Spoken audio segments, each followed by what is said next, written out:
Hi, my name is Matthew Colinelli, and this is my presentation on concentrative meditation and secondary traumatic stress. For starters, what is secondary traumatic stress? Essentially, it's when somebody is exposed to another individual's trauma indirectly.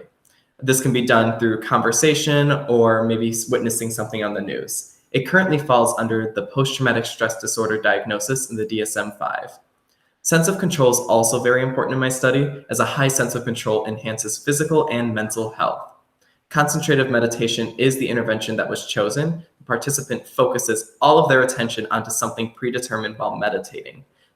The object of their focus can be something like a fruit basket in front of them, deep breathing, or even an abstract thought.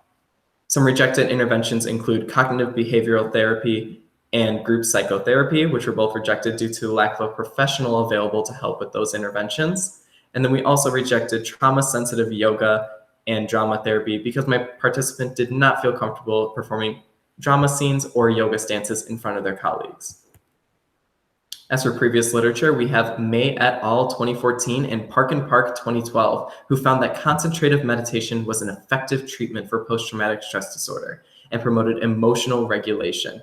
May et al. 2014 also found that self-report data in terms of loss of concentration throughout each session was valid.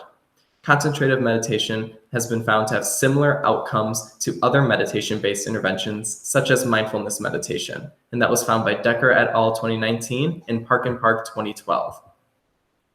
As for the method, the purpose was to evaluate whether concentrative meditation is an effective intervention option for secondary traumatic stress. My hypothesis was that participants will score steadily lower on measures of secondary traumatic stress as the study progresses, and they will grow more proficient at concentrative meditation. The setting was an outreach center in the Midwest, and the participant was a 43-year-old female who had 12 years of experience working there. It was a single subject ABC design, A being the baseline phase and B and C being two different intervention phases. The IV was concentrative meditation and the DV was secondary traumatic stress levels, the participant's rating of the intervention, and the loss of concentration each session. The materials include a data sheet in which I use to record the frequency of loss of concentration each session, and I also recorded answers to some interview questions I gave every now and then. The secondary traumatic stress scale was, as you can see on the right, used as well each session and was used in the baseline. And then the cushion I asked the participant to bring a cushion so that they felt more comfortable during the meditation process. During the baseline, I simply handed the participant the secondary traumatic stress scale and had them fill it out. During the intervention, there was two phases, the 30 minutes of concentrative meditation and the 15 minutes of concentrative meditation. During both phases, I asked the participant to open their eyes for 2 seconds every time they felt that they lost concentration, and I recorded that onto my data sheet. I also handed them a secondary traumatic stress scale each time they finished a session. The interviews were held every 2 sessions and asked the participant to rate the study on a scale of 1 to 5, and also any ideas they have on how to make the study better for them. On the left, you can see my secondary traumatic stress scores and how they decreased significantly over the course of the study, even on day 12, reaching 19, and the minimum score possible is 17, so that is very impressive. On day 10, we do see a spike. However, I was informed by the participant that a client of theirs passed away that day, and that is why that spike occurred. We can see the same spike occur in the loss of concentration. As for loss of concentration, I recorded the frequency in which the participant opened their eyes each session, and we can see that dropped significantly once we switched to 15 minutes, even reaching 0 on days 11 and 12. This is simply the participant's rating of the intervention on a scale of 1 to 5, 1 being the worst, 5 being the best.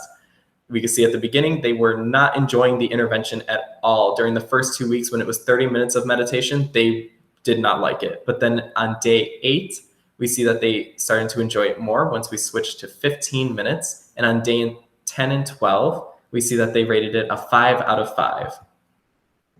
So my hypothesis was supported. Secondary traumatic stress symptoms decreased significantly, and the participant did grow more proficient at concentrative meditation. Social validity was also shown to be high, as the participant rated the intervention very highly and also reported using concentrative meditation outside of the study.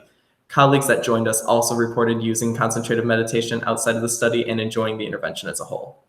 One major limitation was that COVID-19 reduced the amount of clients that my participant interacted with each day, so that lessens the amount of stressors they come into contact with.